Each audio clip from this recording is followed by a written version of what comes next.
இரண்டாம் வாசகம். கடவுள் அன்பாய் இருக்கிறார். திருத்தூதர் யோவான் எழுதிய முதல் திருமுகத்திலிருந்து வாசகம். அதிகாரம் 4, இறைவசனங்கள் 7 முதல் 10. அன்பார்ந்தவர்களே, ஒருவர் மற்றவரிடம் அன்பு செலுத்துவோமாக.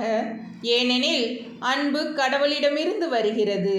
அன்பு செலுத்தும் அனைவரும் கடவுளிடமிருந்து பிறந்தவர்கள். அவர்கள் கடவுளை அறிந்துள்ளார்கள். அன்பில்லாதோர் கடவுளை அறிந்து கொள்ளவில்லை. ஏனெனில் கடவுள் அன்பாய் இருக்கிறார். நாம் வாழ்வு பெறும் பொருட்டு கடவுள் தம் ஒரே மகனை உலகிற்கு அனுப்பினார். இதனால் கடவுள் நம் மீது வைத்த அன்பு வெளிப்பட்டுள்ளது.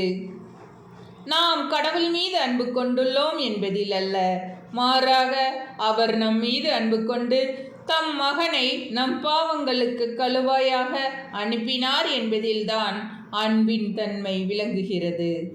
ஆண்டவரின் அருள்வாக்கு. இறைவா, உமக்கு நன்றி.